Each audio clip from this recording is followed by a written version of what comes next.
Hi runners, and welcome to the channel. I'm Tim and this is Run Tall. If you're new here, welcome to the Run Tall family. I'm really glad that you are here and you found us on YouTube. Now I post running videos every day. Now they're videos about shoe reviews, comparisons, and shoe battles. But I also like to do videos on training where I take you with me when I'm out running in the shoes that I'm reviewing here on the channel, where we have good conversation, a little motivation, some inspiration, and definitely a lot of perspiration along the way. But I also like to post running videos about gear reviews. So if you're into this kind of stuff, consider subscribing to the channel. And don't forget to click the notification bell so you'll be notified each time that I upload new content. On today's video, I'm going to be reviewing and sharing with you my experience and thoughts on the new Hoka Mach X. Now, to start with, I did purchase these with my own money, and they do retail for $180 US. And you know, it's a little bit high for a daily trainer, but this is a shoe that falls into that super trainer category that's come out really popular, especially in the last couple of years, that have some type of tech that's in addition to the foam that they have. And in this case, they have a P-Box plate embedded within the two different foams that they have. They have a PIBA-based foam as the top layer, that P-Box plate that's in the center, and you can see it in the cutout here. And then they have a more traditional EVA as their bottom layer of foam. But we'll get into more of that here in just a minute. So $180, yeah, it's a little bit high, I think, for a daily trainer. But again, for the super shoe or the super trainer shoe category that this is coming into, they're pretty much right on par with what other companies are asking for similar types of shoes. Now these do have, and we'll start with, let's start with the weight of these, because I wear a US men's size 9. I put these on my scales and they came in at 257 grams, which is the equivalent of 9.1 ounces. Not bad for a daily trainer. It's a little bit heavier than I would like if you wanted to use this on race day, but that's not necessarily their intent. And you know, Hoka does build this shoe as an up-tempo daily training workout. And honestly, and we'll get to that here in a minute, but I think they nailed it when it comes to that. In terms of fit, I did order a US men's size 9, which is what I wear, and they fit me perfectly. Although I will note that if you're accustomed to and you're really a big fan of the Hoka Mach 5, that these do run just a little bit shorter in the toe box. Not so much that I would change sizes. I wouldn't change, you know, ordering my true to size in either one of these shoes, but these do run just a little bit shorter on my big toe. They use an engineered jacquard mesh upper. It's lightweight, it's breathable. You know, when I set it down here just a second ago, as I was preparing to do this review, the sun was coming in, and you can see that behind me, and I could see the sunlight flowing through the upper, and you can feel it when you're out on the run. So it's a breathable shoe, even more so than what the Mach 5 was, and I thought the Mach 5 was a pretty breathable shoe. The fit. It fits snug across the midfoot, which is exactly where I want it to be, but I've got plenty of room up here to be able to splay my toes. Now, unlike some Hoka shoes, it has a more, you know, gentle curve here. So if you're thinking like the Rencon, for example, I think that has a more aggressive lateral curve on the outside. So I can get a bit cramped up in the toe box when I'm wearing the Rencons. I don't get that feeling at all here. I think they did a really nice job, and the amount of space that you have, again, to be able to splay your toes is really comfortable. I didn't have any issues with that at all.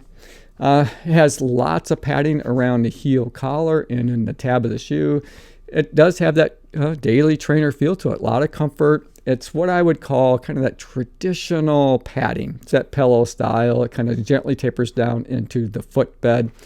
Really comfortable. No hot spots around my ankle or in my Achilles at all. It fits really terrific. I think they did an excellent job overall in the fit of the upper on these shoes.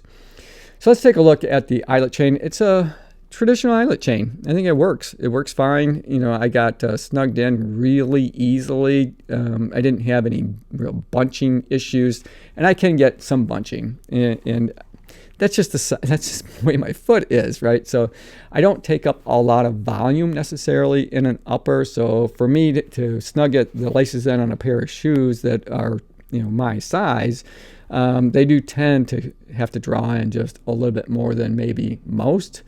So that's not something that I was concerned about at all, and you shouldn't be either. I think that the fit is really good, and the lockdown is very secure across that midfoot.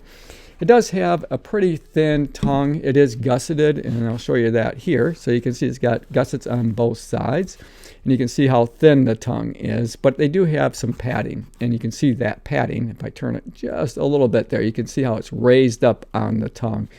That's perfect.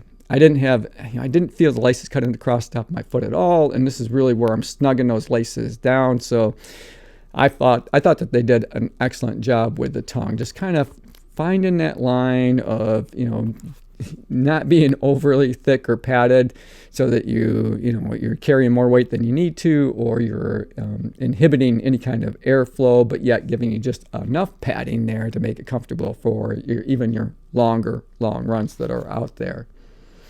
Okay, so let's go back now, and we'll talk. I started to talk a little bit about the midsole material here. So again, they have 3 different components.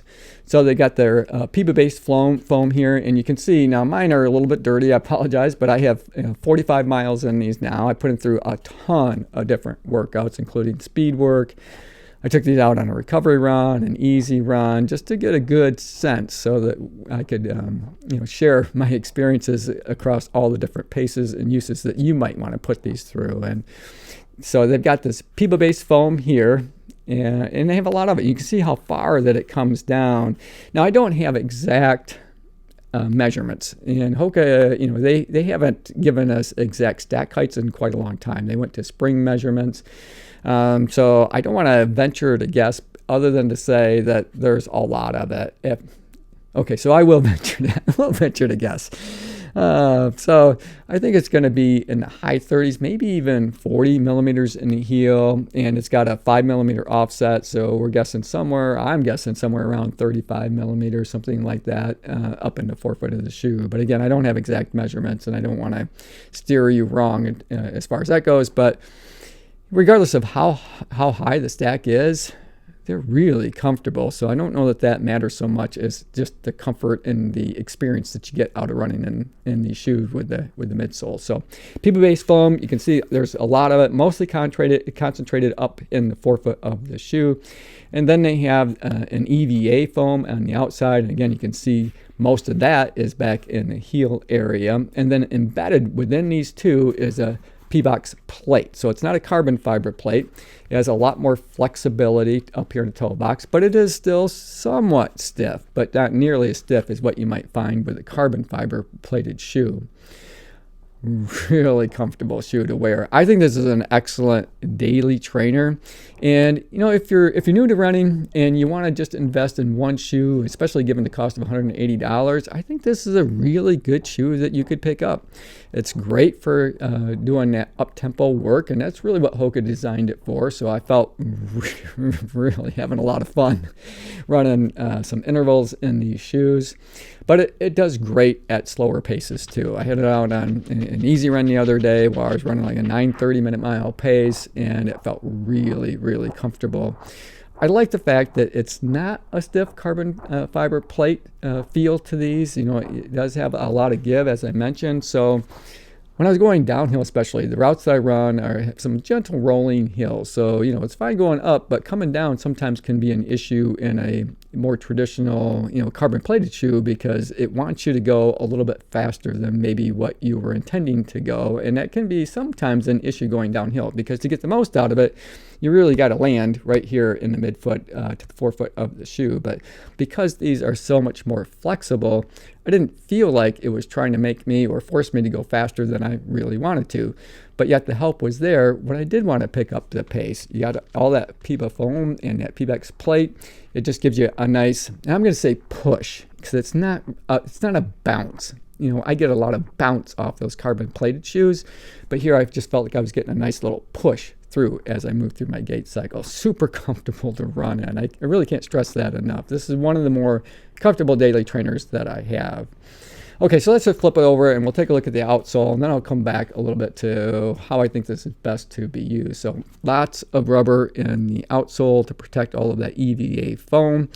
You know, again, I've got 45 miles on these. I didn't see any kind of, you know, real signs of wear so far. So I think this is going to be a pretty durable shoe, especially given all that EVA foam that they have there as well. So I would expect to get 300 plus miles out of these pretty easily, you know, maybe 400 miles. And I think that would be, you know, pretty awesome. And that brings it back into a real value shoe. If you can get, you know, 400 miles out of a pair of shoes, I think you're getting, you know, your money's worth for sure.